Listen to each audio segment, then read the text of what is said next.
पार्थाय प्रतिबोधितां भगवता नारायणेन स्वयं व्यासेन ग्रथितां पुराणमुनिना मध्ये महाभारतम् अद्वैतामृतवर्षिणीं भगवतीम् अष्टादशाध्यायिनीम् अम्ब त्वामनुसन्दधामि भगवद्गीते भवद्वेषिणीम्।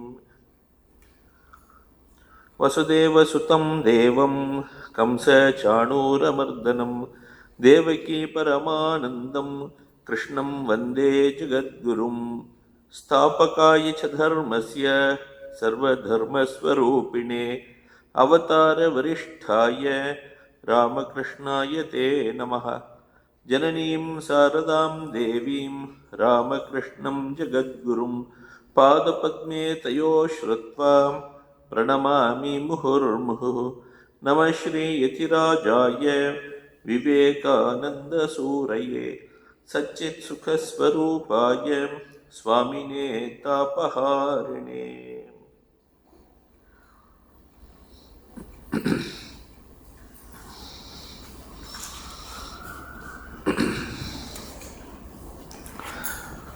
ஸ்ரீமத் பகவத்கீதையில் 7வது அத்தியாயம் பார்த்துட்டு இருக்கோம். ஞான விஞ்ஞான யோகம் அப்படிங்கிற பேர்.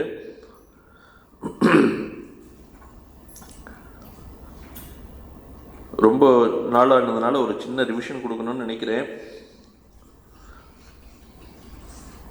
மனிதர்களை 2 விதமாக பிரித்தார் ஸ்ரீகிருஷ்ணர், நல்லோர்கள் தீயோர்கள் அப்படின்னு. நல்ல சம்ஸ்காரங்களை உடையவர்கள், தீய சம்ஸ்காரங்களை உடையவர்கள் அப்படின்னு பிரித்தார். எப்படி தெரியும் அப்படின்னாக்க, தீய சம்ஸ்காரங்கள் உடையவர்கள் இறைவனிடம் வரமாட்டார்கள், நல்ல சம்ஸ்காரங்கள் நல்ல புண்ணியங்கள் செய்தவர்கள் இறைவனிடம் வருவார்கள் அப்படின்னு அவரே சொல்லியிருக்கார். நமாம் துஷ்கிருத்தினோ மூடாக பிரபத்யத்தே நராதமாக மாயையா அபகிருத்த ஜானாக ஆசுரம் பாவமாஸ்ருதாக அப்படின்னு. துஷ்கிருத்தினக மூடர்கள், நர அதமர்கள் அப்படின்னு லைன்னா அட்ஜெக்டிவ் போட்டுட்டே போறார். பாபம் செய்தவர்கள், மூடர்கள், முழுகியவர்கள். மூடர்னா முழுகியவன் அப்படின்னு அர்த்தம். எதில் முழுகியவன் அப்படின்னா சம்சாரத்தில் முழுகியவன். நர அதமாக மனிதர்களிலேயே மிகவும் நிகிருஷ்டாக அப்படின்னு, அதமா அப்படின்னா நிகிருஷ்டர்கள் அப்படின்னு போட்டிருக்கிறவர். அப்படி மனிதர்களை ஒரு விதமாக பிரிச்சிருக்கிறார். அவர்கள் எப்படிப்பட்டவர்கள் அப்படின்னா மாயையா அபகிருத்த ஞானாக, அவர்களுடைய ஞானம் இருக்கிறதே அது மாயையினால் அபகரிக்கப்பட்டு விட்டது. அவருடைய ஞானம் வேலை செய்வதில்லை. மாயை என்ற சக்தி, மாயா சக்தி அவர்களுடைய ஞானத்தின் மீது ஒரு போர்வையை போன்று போர்த்தினது போன்று போர்த்தி வைத்திருக்கிறது. அவர்களுடைய செயல்களும் எப்படி இருக்கு அப்படின்னா ஆசுரம் பாவமாசிரதாக, அசுரர்கள் அவர்களுடைய செயல்களை செய்து கொண்டிருக்கிறார்கள். ஹிம்சா அன்ருத்தாதி லட்சணம் அப்படின்னு எழுதுறார். ஹிம்சை எல்லோருக்கும், அஹிம்சை இல்லாமல் ஹிம்சை செய்கிறார்கள். பொய்யினையே பிடித்து கொண்டு வாழ்கிறார்கள். இந்த உலகமே பொய் அப்படின்னு சொல்லி, பொய்யான இந்த உலகத்தை பிடித்து கொண்டு வாழ்பவர்களாக இருக்கிறார்கள். அந்த உலகத்தை பிடித்துக் கொள்வதற்காக எவ்வளவோ பொய் சொல்கிறார்கள் அப்படின்னு அர்த்தமாச்சு. அப்படிப்பட்டவர்கள் ஒரு கேட்டகரி. 2வது கேட்டகரி சொல்றார் சுக்ருத்தினகா அப்படின்னு. முதல் கேட்டகரியில் சொல்ற துஷ்கிருத்தினகான்னு ஒரு கேட்டகரி சொல்லிட்டார். 2வது சொல்றார் சுக்ருத்தினகா அப்படின்னு, நல்ல செயல்களை செய்தவர்கள், புண்ணிய செயல்களை செய்தவர்கள் அப்படின்னு சொல்றார். இந்த புண்ணியம் செய்தவர்கள் எல்லோரும் இறைவனை வழிபடுகிறார்கள், இறைவனிடம் செல்கிறார்கள். ஏதோ ஒரு காரணத்திற்காக இறைவனிடம் சென்று அவரிடம் ஏதோ ஒரு விதத்தில் தொடர்பு வைத்துக் கொண்டிருக்கிறார்கள். ஸோ சுக்ருத்தினகா அப்படின்னு பேர் அவர்களுக்கு தான். அந்த புண்ணியம் செய்தவர்களிலும் 4 வகை. அந்த பாபம் செய்தவர்களை பற்றி நமக்கு கவலை இல்லை, விட்டுட்டார் அவர் மொத்தமா. இதுக்கப்புறம் அவர் பாபம் செய்தவர்களை பற்றி பேச போறதே இல்லை. இதுக்கப்புறம் புண்ணியம் செய்தவர்களை பற்றி மட்டும் பேசுகிறார். 4 விதமான மனிதர்கள் இருக்கிறார்கள். சதுர்விதா பஜந்தே மாம் ஜனாஹா சுக்ருத்தினோ அர்ஜுன ஆர்த்தோ ஜிக்யாசு அர்த்தார்த்தி ஞானீச்ச பரதர்ஷப அப்படிங்கிறார். 4 விதமான மனிதர்கள் என்னை சேவிக்கிறார்கள். அவர்கள் எல்லோரும் புண்ணியம் செய்தவர்கள். யார் அந்த 4 பேர் அப்படின்னா, துன்பத்தில் வாடுபவர்கள், என்னை பற்றி அறிந்து கொள்ள விரும்புபவர்கள், இந்த உலகத்தில் செல்வங்களை தர்ம வழியில் விரும்புபவர்கள், எதையுமே விரும்பாமல் இருக்கக்கூடிய ஒரு ஞானி, இப்படியாக இந்த 4 விதமான மனிதர்கள் என்னை அடைகிறார்கள் அப்படின்னு சொல்றார் அவர். இந்த 4 பேர்லயே மிகவும் உயர்ந்தவன் யார் அப்படின்னு சொல்லும்போது, தேஷாம் ஞானி நித்தியுக்தா அப்படிங்கிறார். ஏகபக்தி விசிஷ்யதே பிரியோகி ஞானினஹாத்தியர்த்தம் சச்ச மம பிரியா அப்படிங்கிறார். ஞானி இருக்கிறானே, அவன் எப்போதும் என்னையே மனதில் வைத்துக் கொண்டிருக்கிறான். என்னை தவிர வேறு எதிலும் அவன் தனது மனதை செலுத்துவதில்லை. அதனால எனக்கு அவனை மிகவும் பிடிக்கும், அவனுக்கும் என்னை மிகவும் பிடிக்கும் அப்படிங்கிறார். ஞானியோடைய உயர்ந்த நிலையை பற்றி இந்த இடத்துல சொல்லியிருக்கார். மற்றவர்களும் கூட இறைவனிடம் வருவதற்கு முயற்சி செய்திருக்கிறார். மற்ற 3 பேரும் கூட அவர்களும் ஏதோ விதத்தில் இறைவனிடம் வந்து கொண்டிருக்கிறார்கள். அதனால அவர்களும் மிகவும் உயர்ந்தவர்கள் தான் அப்படின்னு சொல்றாரு இங்கே. மற்றவர்களும் இறைவனிடம் என்னிடம் வந்து கொண்டிருக்கிறார்கள், அதனால அவர்களும் உயர்ந்தவர்கள். ஞானியை எனக்கு மிகவும் பிடிக்கும், ஏனென்றால் அவன் வேறு எதிலும் மனதை செலுத்துவதில்லை அப்படின்னு இந்த இடத்துல சொல்ற. உதாரா சர்வையே வைத்தே ஞானித்துவ ஆத்மைவ மேமதம் ஆஸ்திதஸ்தஹிது யுக்தாத்மா மாமேவ அனுத்தமாம் கதிம் அப்படிங்கிறார். ஞானி இருக்கிறாரே, அவர் எப்போதும் என்னிடம் என்னுடைய ஆத்மா போன்றவர் அவர். ஞானித்து ஆத்மா ஏவ மே மதம், என்னுடைய ஆத்மாவே அவர் என்று எண்ணுகிறேன் அப்படிங்கிறார். ஏனென்றால் அவர் எப்போதும் என்னுடைய ஆத்மாவில் தனது மனதை இணைத்தவராக இருக்கிறார். ஆஸ்திதா சகி யுக்தாத்மா அப்படிங்கிறார். 4 பேருமே உயர்ந்தவர்கள், ஞானி மிகவும் உயர்ந்தவர் அப்படின்னு அந்த இடத்துல சொல்லிட்டார். இப்படியாக இந்த ஞானி என்ற ஒரு பிறவி உடனே கிடைச்சிட போறதில்லை எல்லோருக்கும். எத்தனையோ ஜென்மங்களாக மீண்டும் மீண்டும் பிறந்து நல்ல காரியங்கள் செய்து செய்து செய்து செய்து கொஞ்சம் கொஞ்சமா சிறுக புண்ணியங்களை சேர்த்து சேர்த்து கடைசியில தான் இந்த ஒரு ஞானியாக ஆக முடியும்ங்கிறத அடுத்த ஸ்லோகத்தில் சொல்ற. பகூனாம் ஜென்மனாம் அந்தே ஞானவான் மாம் பிரபத்யதே. எத்தனையோ ஜென்மங்களுக்கு பிறகு பகூனாம் ஜென்மனாம் அந்தே அப்படிங்கிறது. எத்தனையோ ஜென்மங்கள் எடுத்திருக்கணும், கடைசியில தான் ஞானவான் மாம் பிரபத்யதே, அது ஞானம் உடையவனாக ஆகிவிடுகிறான். ஞானம் அடைந்தவுடன் அவன் என்னையும் அடைந்து விடுகிறான். மாம் பிரபத்யதே, என்னை அடைகிறான். அப்படிப்பட்ட ஞானி கிடைப்பது மிகவும் அரிதிலும் அரிது. எல்லாம் இருப்பதெல்லாம் அந்த இறைவனே அப்படின்னு ஒரு காட்சியை பெற்று அதிலேயே நிலைத்து நிற்கக்கூடிய அந்த ஞானி என்பவன் மிகவும் அரிதானவன். வாசுதேவகா சர்வம் இதி ச மகாத்மா சுதுர்லபகா அப்படிங்கிறார். இருப்பதெல்லாம் வாசுதேவனே, எல்லாம் இறைவனே, இருக்கக்கூடியது அனைத்தும் எதையெல்லாம் நான் காண்கிறேனோ, கேட்கிறேனோ, உணர்கிறேனோ, அறிகிறேனோ, இவை எல்லாம் அந்த இறைவனே அப்படிங்கிற ஒரு எண்ணம். அது எண்ணம் கிடையாது, அது அப்படிப்பட்ட ஒரு ஞானம். அதை புரிந்து கொண்டு விட்டானவன். இருப்பதெல்லாம் அதுதான் அப்படின்னு அதை பின்னாடி பார்க்க போறோம். இன்னைக்கு எப்படிப்பட்ட ஒரு ஞானம் வருது அப்படிங்கிறத பின்னாடி வரப்போறது ஸ்லோகத்தில். அப்படிப்பட்ட ஒரு ஞானத்தை ஒருவன் பெறுவது என்பது மிக மிக அரிதானது. அதுதான் இந்த சொல்லிட்டு சுதுர்லபகா அப்படின்னு சொல்லியிருக்கார். அப்படிப்பட்ட ஒரு மகாத்மாவை பெறுவது வாசுதேவக சர்வம் இது, இருக்கக்கூடியதெல்லாம் வாசுதேவனே அப்படின்னு அனுபவத்தில் உணர்வது. அப்படிப்பட்ட ஒரு மகான் கிடைப்பது சுதுர்லபகா, கிடைக்கிறது மிக மிக அரிதானது அப்படின்னு சொல்லியிருக்கார். இப்போ தவறான பாதையில் சென்ற தீயோர்கள் ஒரு பக்கம், நல்லவர்கள் ஒரு பக்கம். நல்லவர்களிலே 4 விதமாக கடைசியாக இருக்கக்கூடிய ஞானி மிகவும் உயர்ந்தவன் சொல்லியிருக்கார். ஏன் மற்றவர்களும் ஞானியாக கூடாதுன்னு ஒரு கேள்வி. அவர்தான் ஞானி தான் மிகவும் உயர்ந்தவர் என்றால் ஏன் மற்றவர்களும் ஞானியாக ஆகிவிடக்கூடாது அப்படின்னு சொன்னாக்க, மற்றவர்களுக்கெல்லாம் ஏதோ ஒரு விதத்தில் வேற ஒரு ஆசைகள் இருக்கின்றன. அந்த ஆசைகளை அடைய வேண்டும் என்பதற்காக அந்த ஆத்மாவான இறைவனை தியானித்து இறைவனை பிடித்துக் கொள்ளாமல் மற்றவர்களை பிடித்துக் கொள்கிறார்கள் அப்படிங்கிறது இந்த இடத்துல சொல்றார். காமைஸ்தை ஹிருத ஞானாக பிரபத்தியந்தே அந்நிய தேவதாக தம் தம் நியமமாஸ்தாய பிரகிருத்தியா நியதாஸ்பயா அப்படின்னு சொல்றார்.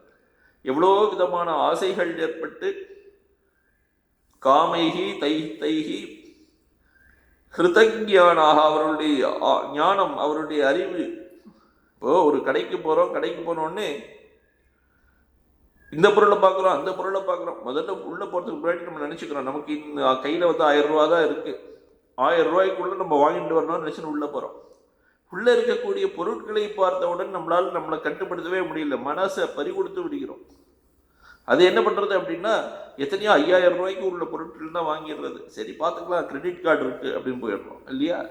அதுபோல இவர்களுக்கும் அந்த மனதிலே இருக்கக்கூடிய ஆசைகளினால் அவருடைய மனம் அபகரிக்கப்படுகிறது. அப்படி அபகரிக்கப்பட்டு அவர்கள் இந்த ஆத்மாவின் நிலை கொள்ளாமல் மற்ற தெய்வங்களை கொண்டாட ஆரம்பிக்கின்றனர். மற்ற தெய்வங்கள் அப்படிங்கிறது பின்னாடி பார்க்க போறோம். பிரபத்யந்தே அந்நிய தேவதாக தம் தம் நியமமாஸ்தாய பிரகிருத்தியா நியதாஸ்பயா. அந்தந்த தெய்வங்களுக்கு உண்டான வழிகளிலே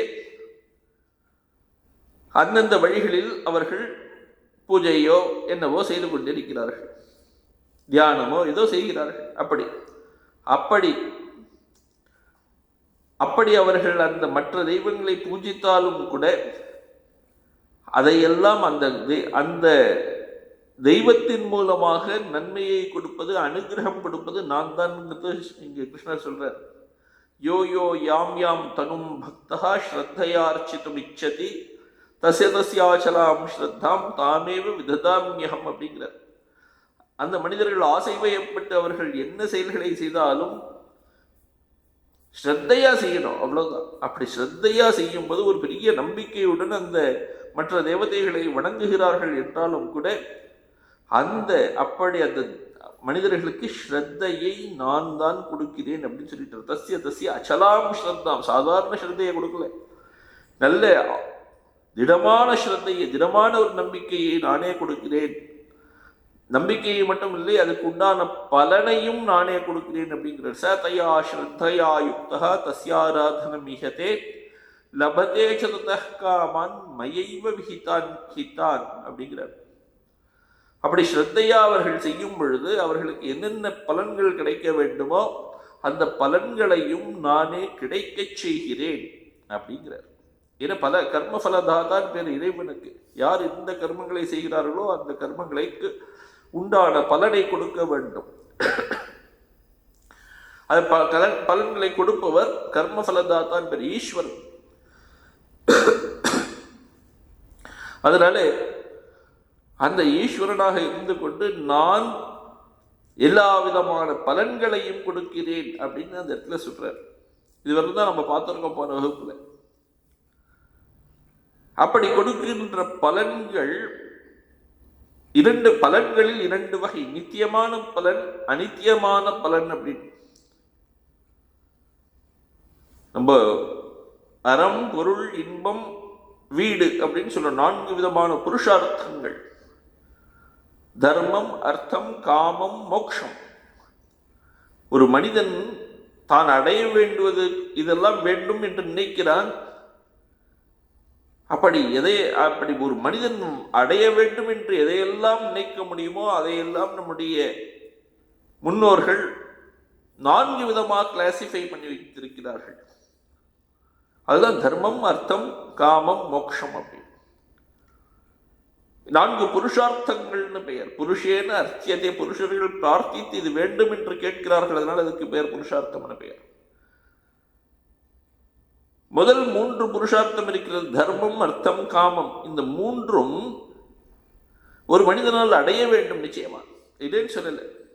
தார்மீக வழியிலிருந்து அடைய வேண்டும் நிச்சயமா. தர்மத்தை முதல்ல வச்சிருக்கிறதுனாலதான் தர்மத்தை கையில் வைத்துக் கொண்டு அர்த்தமும் காமம். அர்த்தம் என்றால் செல்வம், காமம் என்றால் மற்ற ஆசைகள். தர்மத்தை பிடித்துக் கொண்டு செல்வத்தை பெற வேண்டும், தர்மத்தை பிடித்துக் கொண்டு மற்ற ஆசைகளை நிறைவேற்றிக் கொள்ள வேண்டும், தர்ம வழியில் நிறைவேற்றிக் கொள்ள வேண்டும். ஆனா முன்னோர்கள் என்ன சொல்லியிருக்கிறார்கள்? இந்த மூன்றும், தர்மம், அர்த்தம், காமம், இந்த மூன்றும் அழியக்கூடிய பொருட்கள் அப்படின்னு சொல்லியிருக்கார். அழியக்கூடிய புருஷார்த்தங்கள் அப்படின்னு. நான்காவதாக ஒன்று இருக்கிறது, முக்தி அப்படின்னு, மோட்சம்னு. மோட்சம்ங்கிற பதார்த்தம் இருக்கே, அது அழிவற்றது. அதனால அதுக்கு பரம புருஷார்த்தம்னு பெயர். எதனால் அது அழிவற்றது? அழிவடையாமல் ஏதாவது ஒன்று இருக்குமா அப்படின்னா அதுதான் முக்தி. எது செய்யப்படவில்லையோ அது அழியவும் அழியாது. எதை நாம் செய்கிறோமோ அது ஒரு நாள் அழியும். ஏதோ ஒரு 2 பொருட்களை சேர்த்து ஏதோ ஒரு பொருள் தயார் பண்ணுறோம்னு வச்சுப்போம். அந்த 2 பொருள் எவ்வளவு நாள் கூட்டாக இருக்கிறதோ அத்தனை நாள் வந்து அது இருக்கும். எப்போ அந்த கூட்டு விலகுகிறதோ அன்று அந்த பொருள் போய்விடும். இந்த டேபிள் இருக்கிறது, டேபிள் செய்திருக்கோம், இங்கே மேலே ஒரு பலகை இருக்குது, இங்கே ஒரு கால் இருக்குது. பலகையும் காலையும் சேர்த்து வைத்து ஒரு ஆணியை வைத்து அடித்திருக்கிறார்கள். இது மூன்றும் கூட்டாக இருக்கிறது. என்றைக்கு அந்த ஆணி கிளம்புகிறதோ முடிஞ்சு போச்சு. ஒரு சின்ன உதாரணம். அப்ப எந்த பொருட்கள் எல்லாம் சேர்க்கையால் ஏற்பட்டிருக்கின்றனவோ, ஒரு செயலினால் ஏற்பட்டிருக்கின்றதோ, அவை அவற்றிற்கு அழிவு உண்டு. எந்த பொருள் எந்த சேர்க்கை இல்லாலும் ஏற்படாமல் எப்போதும் இருக்கிறதோ அதற்கு அழிவுங்கிறதே கிடையாது. அப்படிப்பட்டது மோட்சம்ங்கிறது. தர்மம், அர்த்தம், காமம், இந்த மூன்றும் ஏதோ ஒரு செயலினால், ஒருவன் தர்ம வழியில் நடந்தால் அவனுக்கு தர்மம் நிலைக்கிறது, அவனுக்கு தர்மத்தின் பலன் கிடைக்கிறது. ஒரு பலனினால் ஏற்பட்ட ஒரு தர்ம வழியில் நடந்ததனால் ஏற்பட்ட பலன் அது. அப்படி அந்த பலன் என்பது ஒரு ரிசல்ட், ஏதோ ஒரு செயலின் ரிசல்ட்டாக வந்ததனால் அந்த ரிசல்ட்டோட பலன் எத்தனை நாள் இருக்கும்? எவ்வளவு செய்திருக்கிறானோ அதுக்கு தகுந்தார் போன்ற ரிசல்ட் வரும் எப்போதும். அப்போ ரிசல்ட் எப்போதுமே செயலை அன்று நிற்கிறது. ஏதோ ஒரு பொருளை அன்று நிற்கின்ற பொருட்கள் நிலையானதாக இருக்க முடியாது. அதனால இந்த மனிதர்கள் ஆசை வயப்பட்டு கேட்கின்ற செயல்கள் எல்லாமே ஒரு எல்லைக்குட்பட்டவை. பலன்கள் எல்லாம் எல்லைக்குட்பட்டவை. அந்த எல்லைக்குட்பட்ட பலன்களை சம்பாதிப்பதற்கும் அவர்கள் எல்லைக்குட்பட்ட பொருட்களை பயன்படுத்த வேண்டும்.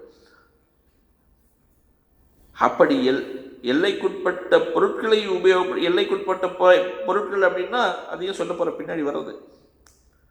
அந்தவத்து ஃபலம் தேஷாம் தத் பவதி அல்பமேதசாம் அப்படிங்கிற ஆச்சாரியர் அப்படின்னு பகவத்கீதை சொல்லி 23வது ஸ்லோகத்துல பார்க்கிறோம். அந்தவத்து ஃபலம் தேஷாம் தத் பவதி அல்பமேதசாம் தேவான் தேவயஜோ யாந்தி மத்பக்தாக யாந்தி மாமபி. இந்த மனிதர்களுக்கு இந்த மனிதர்கள் அப்படின்னா யார் மற்ற தேவதைகளை ஆசை வயப்பட்டு வணங்குகிறார்களோ அவர்களை சொல்லும் போது இந்த சொல்ற அல்பமேதசாம் அப்படிங்கிறார். அல்பம்னா குறைச்சல்னு அர்த்தம், மேதஸ்னா புத்தின்னு அர்த்தம். அல்பமேதசக அப்படின்னாக்க குறைவான புத்தி உடையவர்கள். ஏனென்றால் பெரிசா ஒன்று இருக்கு, அதை கேட்காமல் இறைவனிடம் இந்த உலகப் பொருட்களை கேட்டுக்கொண்டிருக்கிறார்கள், அழியக்கூடிய பொருட்களை கேட்டுக்கொண்டிருக்கிறார்கள். அதனால அவர்களுக்கு கிடைக்கக்கூடிய பலனும் அந்தவத்தாகத்தான் இருக்குங்கிறது. அந்தம்னாக்க எண்டு, முடிவு. அந்தவத் அப்படின்னா முடிவு உடையது அப்படின்னு அர்த்தம். அந்த ரிசல்ட் பலனும் முடிவுடைய பலனாக இருக்கிறது. யாருக்கு? இந்த மனிதர்கள் யாரு புத்தி இல்லாமல் கேட்கிறார்களோ அவர்களுக்கு அதுதான் கிடைக்கிறது. அந்தவத்து ஃபலம் தேஷாம் தத்பவதி. முடிஞ்சு போச்சு.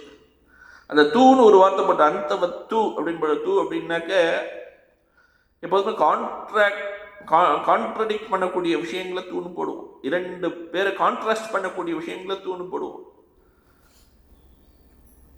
ஒரு பையனை பத்தி சொல்றோம், இந்த பையன் மிகவும் நல்லவன். ஆனால் இவன் இன்னொரு பையனை பத்தி சொல்லும் போது ஆனால்னு பட்டு சொல்றோம் இல்லையா, அந்த ஆனால்னு சொல்லும் போது அவன் நல்லவன் அல்ல அப்படின்னு சொல்றோம். இப்போ 2 மனிதர்களை ஒப்பிட்டு பேசும்போது அந்த தூ என்ற ஒரு சொல் வரும். இந்த இடத்துல சொல்லியிருக்கு. அதனாலதான் அந்த தூ அப்படிங்கிற ஒரு வார்த்தையை போட்டிருக்கு. யார் அல்பமான பலன்களை விரும்புகிறார்களோ அவர்களுக்கு அல்பமான பலன்கள் தான் கிடைக்கிறது. அவர்கள் மற்ற தேவர்களை பூஜை செய்கிறார்கள். ஆனால் அது ஆனால் தான் அந்த தூங்கிறது. ஆனால் மத்பக்தாக யாந்தி மாமபி, என்னுடைய பக்தர்கள் என்னையே அடைகிறார்கள். அவர்கள் தேவர்களை வணங்கக்கூடிய மனிதர்கள், மிகவும் அல்பமான அறிவை கொண்டவர்கள். அவர்களுக்கு கிடைக்கின்ற பலன்கள் மிகவும் அல்பமாகவே இருக்கின்றது, எல்லைக்குட்பட்டதாகவே இருக்கிறது. ஆனால் என்னை வணங்குபவர்கள் என்னையே அடைகிறார்கள். அவர்களுக்கு கிடைக்கக்கூடிய பலன் எல்லையற்ற பலன். அவர்களே ஞானிகள் அப்படின்னு எல்லாம் வந்துட்டு அந்த தூங்குற ஒரே பதத்துல எல்லாம் சொல்லிட்டாருங்க. அந்தவத்து பலம் தேஷாம் தத்பவத் அல்பமேதசாம். பாருங்க, எந்த ஒரு பிரதிமையை வைத்து எந்த ஒரு தேவதைக்கு ஒரு பூஜை செய்தாலும் கூட அந்த தேவதை வடிவிலே சர்வாத்மாவாக இருக்கக்கூடிய கிருஷ்ணர் இருக்கிறார். அப்போ அந்த தேவதையை வழிபட்டால் கூட இறைவனுடைய ஆராதனமாகவே, இறைவனுடைய வழிபாடாகவே இருக்கிறது.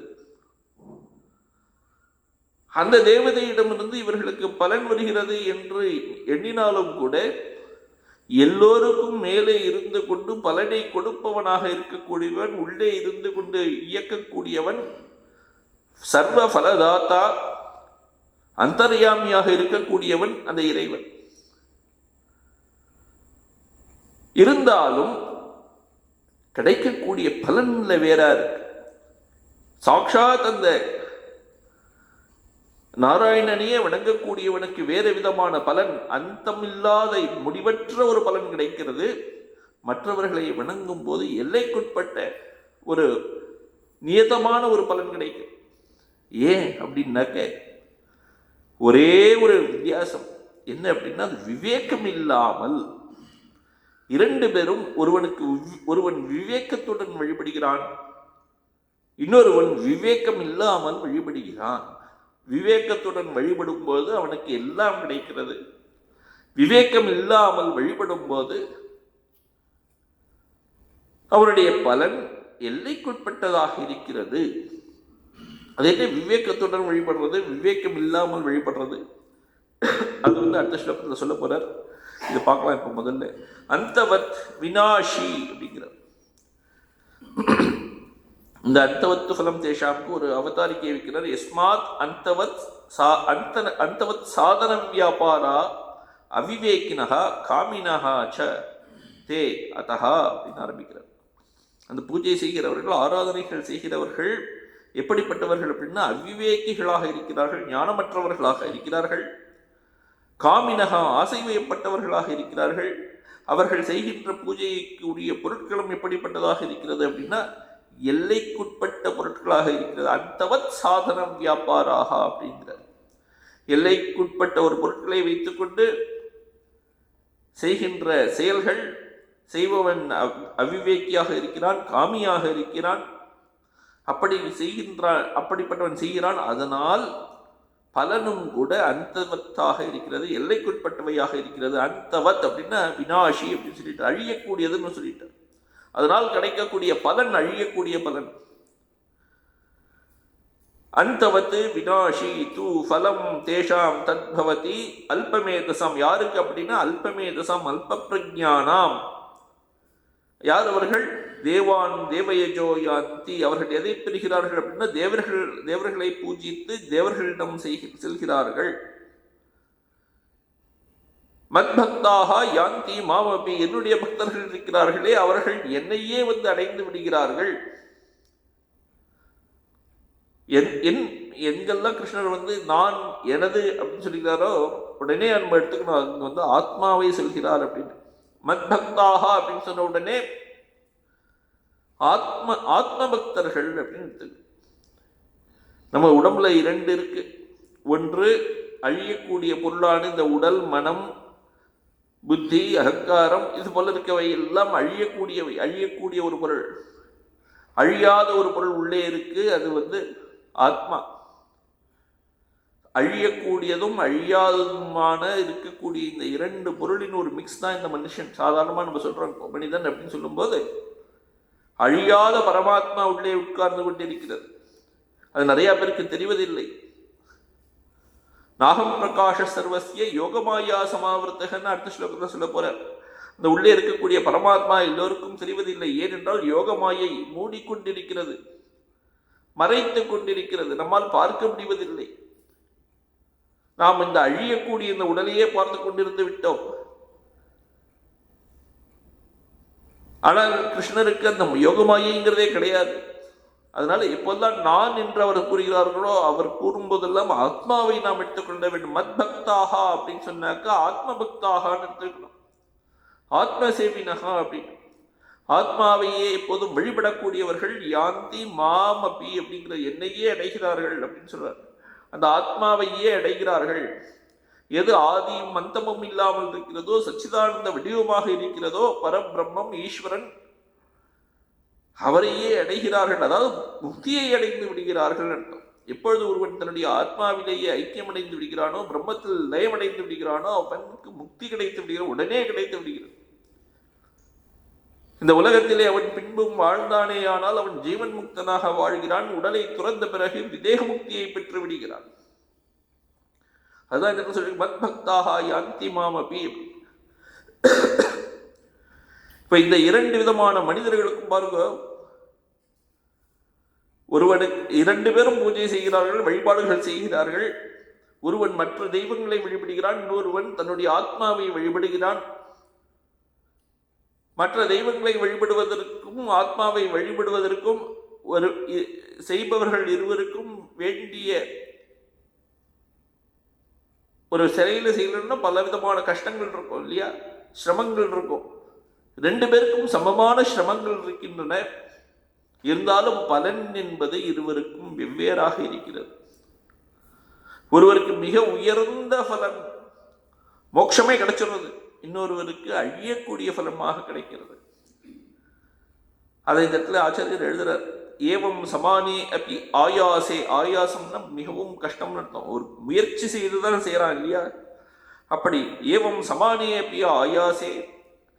இருவர் செய்யக்கூடிய செயல்களிலும் அந்த முயற்சி என்பது சமமாக இருந்தாலும் கூட மாமேவ ந பிரபத்யந்தே அனந்த பலாய. முயற்சி செய்தும் கூட இவனுக்கு அந்த எல்லையற்ற பலனான என்னை அடையாமல் போய்விட்டானே பாவம் அப்படின்னு ரொம்ப துக்கத்தோட சொல்றாராம் கிருஷ்ணர் இந்த இடத்துல. ந பிரபத்யந்தே அனந்த பலாய அஹோ கலு கஷ்டம் வர்த்ததே. ஆஹா, இவ்வளவு கஷ்டம், இவ்வளவு கஷ்டப்பட்டு இவன் தினம் தினம் பூஜைகள் செய்தும் கூட ஒரு உயர்ந்த நிலைக்கு வரவே இல்லையே பாவம், ஆத்மாவை அடையவில்லையே. இது அனுக்ரோதம் தர்ஷயத்தி. பகவான் ரொம்ப ஐயோ பாவமே அப்படின்னு சொல்லி பశ్చాத்தாபப்படுகிறாரா இந்த இடத்துல கிருஷ்ணர். ஏன் சமானே அப்பி ஆயாசின்னு சொல்லியிருக்கார். ஒரு செய்யும்போது ஆராதனைகள் செய்யும்போது எத்தனையோ விதமான செயல்களை செய்ய வேண்டும். இந்த இடத்துல இரண்டு பேரும் செய்யக்கூடிய செயல்களுடைய அளவு ஒன்றுன்னு சொல்லியிருக்காருங்க. ஆனால் பலனில் வேறுபாடுன்னு சொல்லிட்டார். ஒருவருக்கு உயர்ந்த பலன் கிடைச்சிருது, ஒருவருக்கு அழியக்கூடிய பலன் தான் கிடைச்சிருக்கு. அந்த செய்யக்கூடிய செயல்கள் அளவு ஒன்றுதான் அப்படின்னு சொன்னது கூட தூரக்கேந்து பார்த்தா ஒன்று மாதிரி தெரியும், ஆனால் கிட்டக்கு போய் பார்த்தா தான் தெரியும். மற்ற தெய்வங்களை வழிபட வேண்டும் என்றால், ஆராதனைகள் செய்ய வேண்டும் என்றால் அதற்கு உடலாலும் மனதாலும் செயலாலும் வாக்கினாலும் பலவிதமாக செய்ய வேண்டும். ஒரு பூ வேண்டும் என்றால் பூ போய் வாங்கிட்டு வரணும், பாத்திரங்கள் வேண்டும் என்றால் பாத்திரத்தை கொண்டு வரணும், நல்ல அலம்பி வைக்கணும். இப்படி ஒவ்வொன்றும் செய்ய வேண்டும். எல்லாம் தயார் பண்ணுவதற்கே ஒரு பெரிய ஆயாசம், முயற்சி தேவையாக இருக்கு அந்த இடத்துல. இதுதான் உடலால் செய்யக்கூடிய செயலினுடைய அடிப்படை. ஆனால் மனதினால் ஆத்மாவினால் ஆத்மாவை பூஜை செய்ய வேண்டும் என்றால் அந்த இடத்துல உட்கார்ந்தால் போதும், தியானத்தில் அமர்ந்தால் போதும். அமர்ந்து இறைவனை நினைத்து கொண்டு இதோ உனக்கு பூ சமர்ப்பணம் செய்கிறேன் அப்படின்னு நினைத்து கொண்டு கையில் அப்படியே பூவை எடுத்து அப்படியே கொடுக்கலாம். எங்கிருந்து வந்தது பூ? தோட்டத்துக்கு போகல, தோட்டத்தில் செடி வைக்கல, தண்ணீர் ஊற்றவில்லை, எத்தனையோ எதுவுமே எந்த பூ வேணுமோ அந்த பூ கிடைச்சிடுறது. மானசீகமாக பூவை கொண்டு வந்து கொடுத்துடுறோம். அஹிம்சா பரமம் புஷ்பம் புஷ்பம் இந்திரிய நிகிரகா தயா புஷ்பம் க்ஷமா புஷ்பம் ஞான புஷ்பம் ச பஞ்சமம் இத்தி பஞ்சதசீர் பாவ புஷ்பைஹி சம்பூஜையத் சிவம்னு நம்ம மந்திரம் சொல்லுவோம் தினம். அஹிம்சைங்கிறதே ஒரு புஷ்பம். இதோ கொடுக்கிறேன், அஹிம்சையை உனக்கு கொடுக்கிறேன்.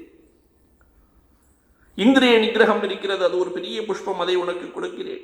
இப்படியாக நம்ம மந்திரங்கள் எல்லாமே வெளியிலிருந்து எடுத்து கொண்டு வரக்கூடிய பொருட்களை கொண்டு வந்து நான் கொடுக்கிறேன்னு சொல்லாம அதை ஆரம்ப நிலையிலேயே நிறுத்திவிட்டு உள்ளே வர வர வர வர மிகவும் நுணுக்கமாக நுட்பமாக தன்னையே இறைவனிடம் அர்ப்பணித்துக் கொள்ளும் விதமாக மந்திரங்கள் இருக்கின்றன.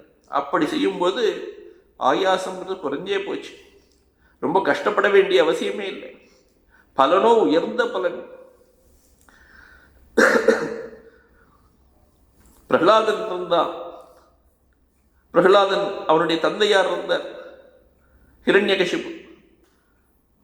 சொல்ற நான் தான் கடவுள், என்னை தான் வழிபடணும். இந்த உலகத்தில் இருக்கக்கூடியவர், 3 உலகங்களிலும் இருக்கக்கூடியவர்கள் அனைவரையும் நான் ஜெயித்து விட்டேன். நான் தான் ஈஸ்வரன், எல்லோரையும் ஆள்பவன் நான். எல்லோரும் பயந்து கொண்டு அவனை கடவுளாக வழிபட்டு கொண்டிருக்கிறார்கள். பிரகலாதன் இருந்தான். அவனுக்கு சிறு வயதிலேயே நாரதரினால் நாராயண மந்திரோபதேசம் நடந்திருக்கு. அதனால ரொம்ப ரொம்ப நாராயணனையே பகவானாக ஏற்றுக்கொண்டு அந்த நாராயண பக்தியிலேயே முழுகி முழுகி முழுகி தான் மட்டும் இல்லை, தன்னுடைய நண்பர்களுக்கும் சேர்த்து சொல்லிக் கொடுக்க ஆரம்பிச்சு விட்டான். நாராயணனை வழிபடுங்கள், நாராயணனை வழிபடுங்கள். ஒரு முறை அந்த ஹிரண்யகசிபு பார்த்தான், எப்படி இவன் கத்தன் இருக்கான், அவனுடைய ஆச்சாரியர்கள்லாம் அவனுக்கு என்ன சொல்லி கொடுத்துருக்காரு பார்க்கலாம் அப்படின்னு சொல்லி கூப்பிட்டு, இருக்கிறதுலே உயர்ந்தது எது, நன்மையை தரக்கூடியது எது அப்படின்னு கேட்குறார். நாராயண நாமம் அப்படின்னு சொல்லிடலாம். இவருக்கோ கோபம் வர்றது. இவருக்கு வந்த 2 ஆச்சாரியர்களை கூப்பிட்டு திட்டி ஒழுங்காக சொல்லிக் கொடுங்க அப்படின்னு சொன்ன உடனே, நாங்கள்லாம் ஒழுங்காக தான் சொல்லி கொடுத்துட்ருக்கோம், நீங்கள் தான் பெரிய ஆச்சாரியர், நீங்கள் தான் இருக்கிறதுலே ஈஸ்வரன் அப்படிங்கிறத சொல்லி கொடுத்துருக்கோம். இருந்தாலும் அவன் எங்கேருந்தோ நாராயணனை பிடிச்சுன்னு இருக்கிறான், நாராயணனை விடமாட்டேங்கிறான் அவன் சொல்லி அப்புறமா மீண்டும் அவனுக்கு அவனை குருகுலத்துக்கு அனுப்பி மீண்டும் எல்லாம் சொல்லிக் கொடுக்கிறார்கள். அவன் தான் மட்டும் அந்த நாராயண மந்திரத்தை வைத்துக் கொள்ளாமல் மற்றவர்களுக்கும் சொல்லிக் கொடுக்கிறான். மற்றவர்கள்லாம் பயப்படுகிறார்கள். ஆஹா, வெளியிலே பூவை கொண்டு வந்து புஷ்பம் பழம் புஷ்பம் பத்திரம் புஷ்பம் பலம் தோயம்னு சொல்லியிருக்கேன். இப்படி எல்லாவற்றையும் கொண்டு வந்து அந்த நாராயணனுக்கு நாங்கள் அர்ச்சனை செய்தால், அபிஷேகம் செய்தால், ஆராதனைகள் செய்தால் அந்த ஹிரண்யகசிபு எங்களை இன்னும் பிடிச்சுப்பான் அப்படின்னு கேட்கிறார்கள். அப்ப சொல்றார் பிரகலாதன், அந்த நாராயணனை வழிபடுவது, அச்சுதனை வழிபடுவது, அவனை திருப்திப்படுத்துவதுங்கிறது மிக மிக எளிதானது. வெளியே பூஜை செய்வது என்பது மிகவும் கடினமானது. மானசீகமாக பூஜை செய்வது என்பது மிகவும் எளிதானது. ஏனென்றால் அந்த எந்த நாராயணனை நீங்கள் வழிபட வேண்டும் என்று நினைக்கிறீர்களோ அந்த நாராயணன் உங்களுடைய ஆத்மாவாக உள்ளே இருக்கிறான். ஆத்மத்வாத் அப்படிங்கிறான். சர்வபூதானாம் ஆத்மத்வாத், இருக்கக்கூடிய எல்லா மனிதர்களுக்கும் உள்ளே அந்த ஆத்மாவாக நிறைந்திருக்கிறான் நாராயணன். அவன் இல்லாத இடம் இல்லை. சித்தத்வாத் இக, அவன் இங்கேயே இருந்து கொண்டிருக்கிறான். இகன்னு இந்த இடத்துல இங்கே இருந்து கொண்டிருக்கிறான். சர்வத்தக, எல்லா காலங்களிலும் இருந்து கொண்டிருக்கிறான். நகி அச்சுதம் பிரீணயத்தோ பாஹ்ய ஆயாசோ அசுரதமாக அசுராத்மஜாக அப்படின்னு சொல்றது. அசுரர்களின் குழந்தைகளே, அங்கே கூப்பிடுறது கூட பாருங்க, அசுரர்களுடைய குழந்தைகளே, அந்த நாராயணனை அந்த நாராயணனை திருப்தி செய்வது என்பது மிகவும் கடினம் கிடையாது. பகு ஆயாசோ ந அப்படின்னு. ஏனென்றால் அந்த இறைவனை திருப்தி செய்வது என்பது கடினம் கிடையாது. ஏனென்றால் அவன் எல்லோருக்கும் ஆத்மாவாக உள்ளே இருந்து கொண்டிருக்கிறான், எப்போதும் இருந்து கொண்டிருக்கின்றான் அப்படின்னு சொல்றார். அப்படி அந்த ஆத்மாவை யார் பிடித்துக் கொள்கிறார்களோ, பக்தியால் பிடித்துக் கொள்கிறார்களோ, அவர்கள் அந்த ஆத்மாவாகவே ஆகிவிடுகிறார்கள். அந்த மோட்சத்துக்கு காரணமாக இருக்கக்கூடியது பக்தி அப்படின்னு ஆச்சாரியர் சொல்றார். பக்திக்கு 2 இடத்துல டெஃபினேஷன் கொடுக்கிறார் சங்கரர். ஒரு இடத்துல சொல்லும்போது சொல்றார், மோட்ச காரண சாமக்ரியாம் பக்தி ரேவகரியசி அப்படிங்கிறது. மோட்சத்துக்கு எத்தனையோ உபயோகமான பொருட்கள் இருக்கின்றன. ஞானம் வந்தால் மோட்சம் வருகிறது, பக்தி வந்தால் மோட்சம் வருகிறது, இப்படி நிறைய இருக்கு. சத்சங்கம் இருந்ததுன்னா ஒருவனுக்கு மனம் அந்த மோட்ச பாதையில் செல்கிறது. இப்படி பலவிதமாக இருந்தாலும் கூட மோட்சத்துக்கு காரணம், எளிமையாக கொடுக்கக்கூடிய காரணம் எது அப்படின்னா பக்தி அப்படிங்கிறது. மோட்சத்தை எளிமையாக ஒருவனுக்கு கொடுக்கக்கூடிய மோட்ச காரண சாமகிரியாம் பக்திரேவ கரியசி, மிகவும் உயர்ந்ததுன்னு சொல்லியிருக்கார். அந்த பக்தினா என்ன அப்படிங்கிறது அடுத்த டெஃபினேஷன் கொடுக்குற பக்திக்கு. ஸ்வஸ்வரூபானுசந்தானம் பக்தி இது அபிதீயத்தே. தன்னுடைய ஸ்வஸ்வரூபம், தன்னுடைய ஆத்மஸ்வரூபத்தை அனுசந்தானம் செய்வது, அதை தியானிப்பது, அதை பற்றி எண்ணுவது, நினைப்பது. அந்த ஆத்மா எப்படி இருக்கு அப்படின்னா எங்கும் இப்போதும் இருக்கிறது, அழியாதது. ந ஜாயத்தே மிரியத்தே வா கதாச்சித் நயம் பூத்வா பவிதாவான பூயா. அது அழியாத ஒன்று, பிறப்பு இறப்பு எல்லாவற்றையும் கடந்தது. நான் சொன்ன இப்பதான் இந்த உடம்புல 2 இருக்கின்றது அப்படின்னு. ஒன்று இந்த அழியக்கூடிய பொருட்கள், இன்னொன்று அழியாத பரமாத்மா. அந்த உண்மையான அந்த அழியாத பரமாத்மா, அந்த ஆத்மா எது இருக்கிறதோ உள்ளே, அதை பற்றி எண்ணுவது ஸ்வஸ்வரூபானுசந்தானம்னு பெயர். அதுக்குதான் பக்தி என்று பெயர்னு அவர் சொல்லியிருக்கார். அப்படி இந்த பக்தி பாவனையுடன் யார் அந்த ஆத்மாவை அணுகுகிறார்களோ அவர்களுக்கு அந்த நித்தியமான பரமபுருஷார்த்தம் கிடைக்கிறது, மோட்சங்கிறது கிடைச்சிடுறது அப்படின்னு அந்த இடத்துல சொல்லியிருக்கார். கிண்ணிமித்தம் மாமேவ ந பர்பத்யந்தே. ஏன் இப்போ ஒரே செயலுக்கு 2 விதமான பலன்கள் கிடைக்கின்றன. ஒன்று நித்திய பலன், இன்னொன்று அழியக்கூடிய பலன். ஏன் இந்த நித்திய பலனே எல்லாரும் வரல அப்படின்னு கேட்கிறார். நித்திய பலன் எனக்கு வேண்டும் என்று எல்லோரும் ஒரே இடத்துக்கு வரலாமே அப்படின்னு கேட்கிறார். கிண்ணிமித்தம் மாமேவ ந பிரபத்யந்தே. அந்த உள்ளே இருக்கக்கூடிய ஆத்மாவையே ஏன் எல்லோரும் வந்து அடைய வேண்டும் என்று உள்ளே வரவில்லை அப்படின்னு கேட்டு ஒரு கேள்வியை கேட்டு அடுத்த ஸ்லோகம் வருது. அவ்யக்தம் வியக்திமாபன்னம் மன்யந்தே மாம் அபுத்தயா பரம்பாவம் அஜானந்தக மம அவ்யயம் அனுத்தமம். இந்த இடத்துல ஒரு பெரிய எக்ஸ்பிளனேஷன் தேவைப்படுறது. ஒரு குழந்தை இருந்தது. எப்போதும் அந்த குழந்தை வந்து சாப்பிடும்போது அம்மா தூக்கி கொண்டு போகிறாள், வாசல்லே நிலாவை காட்டி சாப்பாடு ஊட்டுகிறாள். அந்த நிலாவை எனக்கு வேண்டும்னு அழறது. அது கையில் கொடுத்தாதான் நான் சாப்பிடுவேன்னு அழறது. அது எப்படி அந்த நிலாவை கொண்டு வந்து கையில் கொடுக்க முடியும்? இந்த அம்மா ரொம்ப கொஞ்சம் புத்தி சூக்ஷ்மமுடைய அம்மா ஒரு பக்கெட்டில் தண்ணியை கொண்டு வந்து வச்சு அதில் வந்து நிலாவை காமிச்சு, இதோ பார் நிலா அதோ இருக்கு அப்படின்னு கொண்டு வந்து அந்த பக்கெட்டோட கொடுத்துட்டா அந்த அம்மா. அப்புறம் இந்த குழந்தைய ரொம்ப சந்தோஷமா நிலா கூட விளையாடி கொண்டே சாப்பிட்டதுன்னு ஒரு கதை இருக்கு. எங்கேயோ இருக்கக்கூடிய நிலவு, அந்த நிலா இங்கே கீழே தண்ணீரிலே தெரிகிறது இல்லையா? இந்த தண்ணீர் ஆடுகிறது, அசங்குகிறது. அப்படி அசைந்தால் நிலாவும் அசைகிறது. சில நேரத்தில் அது நிலா இல்லாமலே போயிடுறது. அவ்வளவு ஆட்டத்தில் அது நிலா இல்லாதது போன்று தெரிகிறது. நிலவில் எந்த அசைவும் கிடையாது, அது மட்டும் நிலா மட்டும் அப்படியே இருக்கு. ஆனா உள்ளே தெரிகின்ற, பிரதிபலிக்கின்ற நிலாவில் அவ்வளவு அசைவுகளும் இருக்கின்றன. உண்மையான நிலா இருக்கிறதே, அதுக்கு பெயர் பிம்பம் என்று பெயர். அதனுடைய ரிஃப்ளெக்ஷன் இந்த தண்ணீரிலே தெரிகிறது, அதற்கு பெயர் பிரதிபிம்பம்னு பெயர். பிரதிபிம்பத்திலே அவ்வளவு அசைவுகள் இருக்கின்றன, பிம்பத்தில் எந்த அசைவும் கிடையாது. பிம்பம் நகர்வதில்லை, பிரதிபிம்பம் நகர்கிறது, அசைகிறது. நமக்கெல்லாம் அப்படிதான். நாம் எல்லோரும் ஒரு பக்கெட் மாதிரி.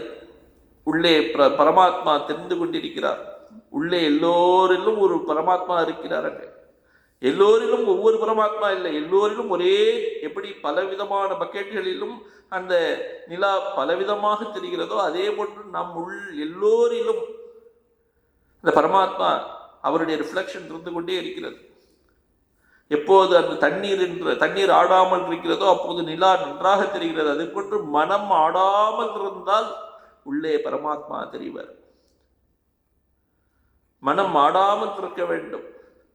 அப்படி இருந்தால் உள்ளே பரமாத்மா தெரிவார், இல்லைன்னா தெரியாது. அந்த பரமாத்மாவுக்கு என்றைக்கும் அழிவு கிடையாது. உள்ளே எந்த ஒரு மீடியத்தில் ரிஃப்ளெக்ட் ஆகி கொண்டிருக்கிறதோ அந்த மீடியத்திற்கு வேண்டுமானால் அழிவு வரலாம். நிலவிற்கு அழிவு கிடையாது. நிலவு எந்த தண்ணீரிலே ஆடிக்கொண்டிருக்கிறதோ தண்ணீரில் ஆடலாம் அந்த நிலவு, உண்மையில் நிலவிற்கு ஆட்டம் கிடையாது. அதே போன்று பரமாத்மாவிற்கு அழிவு கிடையாது. எந்த மனத்தில் அது ரிஃப்ளெக்ட் ஆகி கொண்டிருக்கிறதோ பிரதிபலித்துக் கொண்டிருக்கிறதோ அந்த மனம் வேண்டுமானால் போகலாம். அந்த மனதிற்கு அழிவு இருக்கிறதே தவிர அந்த மனதில் ரிஃப்ளெக்ட் ஆகக்கூடிய அந்த பரமாத்மாவிற்கு அழிவு கிடையாது. அந்த பரமாத்மா தான் நான் என்று நாம் புரிந்து கொள்ள வேண்டும். அதனால் அதை புரிவதற்கு தான் இந்த இத்தனைய விதமான சாஸ்திரங்கள். அந்த பரமாத்மா திருஷ்டியில் அந்த கண்ணோட்டத்தில் பார்க்கும்போது பரமாத்மா அழிவதில்லை. ந ஜாயத்தே பிரியத்தே வா கதாச்சித். அந்த பரமாத்மா பிறப்பதும் இல்லை இறப்பதும் இல்லை. சந்திரன் என்றைக்கு வந்தது சொல்ல முடியுமா? இன்னைக்கு நான் இந்த பக்கெட்டை கொண்டு வந்து இதில் தண்ணீரை ஊற்றி அதில் காமித்து விட்டேன். பக்கெட் வந்ததுனால சந்திரன் வந்ததா? இல்லை, சந்திரன் எப்போதுமே இருந்ததா? பக்கெட் இருந்தாலும் இல்லாவிட்டாலும், தண்ணீர் இருந்தாலும் இல்லாவிட்டாலும், தண்ணீர் ஆடினாலும் ஆடாவிட்டாலும் உண்மையான சந்திரன் இருக்க போகிறது. அதுபோன்று இந்த உடம்பை ஒருவன் எடுத்துக்கொண்டாலும் எடுத்துக்கொள்ளாவிட்டாலும், அந்த மனதிலே இறைவன் பிரதிபலித்தாலும் பிரதிபலிக்காமல் போனாலும் அந்த ஆத்மா என்றும் இருக்க போகிறது. அதுதான் சொல்லிட்டு ஜாயத்தே நம்பியத்தே வா கதாச்சித் நாயம் பூத்வா பவிதாவான பூயா அஜோ நித்யா. அஜஹா பிறப்பற்றது, அது நித்யா என்றும் இருக்கக்கூடியது, சாஸ்வத மாறாதது. அப்படிப்பட்டது அந்த ஆத்மா. ஆக இந்த இடத்துல கிருஷ்ணன் சொல்றார், என்னை அந்த ஆத்மாவாக அறிந்து கொள் அப்படின்னு சொல்றார். என்றும் இருக்கக்கூடிய ஆத்மாவாக என்னை அறிந்து கொள். யார் பலனை விரும்பி பூஜை செய்கிறார்களோ அவர்கள் என்னை அந்த ஆத்மாவாக அறிவதில்லை. ஆடுகின்ற அந்த சந்திரனாக எண்ணிக்கொள்கிறார்கள். தண்ணீரிலே பிரதிபலித்திருக்கக்கூடியது என்றைக்கு அந்த பக்கெட் உடைந்தால் அந்த தண்ணியெல்லாம் போய்விடப் போகிறதோ அப்படிப்பட்ட ஆத்மாவாக என்னை, அப்படிப்பட்ட சந்திரனாக என்னை எண்ணிக்கொள்கிறார்கள். உண்மையிலேயே நான் இந்த சந்திரன் அல்ல, அந்த சந்திரன் அப்படின்னு இங்க காட்டுறாருங்க. என்னை அபுத்தயக அஞ்ஞானிகள் இன்றைக்குதான் வந்தேன் என்று எண்ணிக்கொள்கிறார்கள். அவ்யக்தம் வியக்திமாபன்னம், இதுவரையில் இல்லாமல் இருந்தேன், இன்றைக்குதான் வந்தேன் என்று எண்ணிக்கொள்கிறார்கள். அவர்கள் என்னுடைய உயர்ந்த தன்மையை அறியவில்லை. பரம்பாவம் அஜானந்தக, என்னுடைய உயர்ந்த பாவத்தை அவர்கள் புரிந்து கொள்ளவில்லை. என்னுடைய உயர்ந்த பாவம் என்ன? மம அவ்யயம் அனுத்தமம், மாறாத தன்மையுடையவன் நான். அதை அவர்கள் புரிந்து கொள்ளவில்லை. உத்தமமான தன்மையுடைய, என்னை விட ஒரு உத்தமமானது ஒன்று கிடையாது. உத்தமம் அப்படின்னாக்க இருக்கிறதுலேயே மிகவும் உயர்ந்ததுன்னு அர்த்தம், மாறாதது அப்படின்னு அர்த்தம். அப்படி அந்த மாறாத ஒன்று வேற எதுவும் கிடையாது. அதை அவர்கள் அறியவில்லை. அவ்யக்தம் வியக்திமாபன்னம் மன்யந்தே மாம் அபுத்தய பரம்பாவம் அஜானந்தோ மமாவ்யயம் அனுத்தமம். இந்த ஸ்லோகத்துக்கு இன்னும் இதுவும் அடுத்த ஸ்லோகமும் சேர்ந்து அதுவே இன்னும் 2 கிளாஸ் போகும்னு நினைக்கிறேன். அதனால நம்ம அடுத்த வகுப்பில் பார்க்கலாம். அடுத்த வகுப்பு 31ஆம் தேதி. நாகம் பிரகாஷ சர்வஸ்ய யோகமாயா சமாவிருத்தா மூடோயம் நாபிஜானாதி லோகோமாம் அஜமவ்யம். இந்த 2 ஸ்லோகமுமே எப்படி இறைவனை தெரியாதவர்கள், புரிந்து கொள்ளாதவர்கள் எப்படி அவர்கள் வழிபட்டு எல்லைக்குட்பட்ட பலனை பெறுகிறார்கள் அப்படின்னு சொல்லியிருக்கு.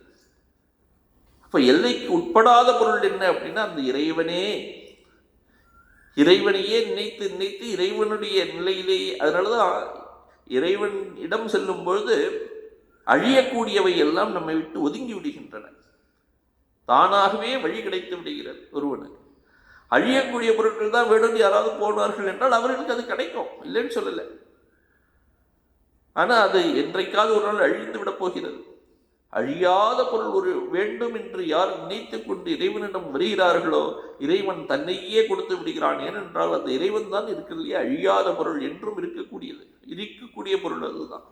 அது இருக்கிறதுனால தான் மற்றவையெல்லாம் இருப்பதாக தெரிகின்றன, மற்றவைக்கெல்லாம் மதிப்பு.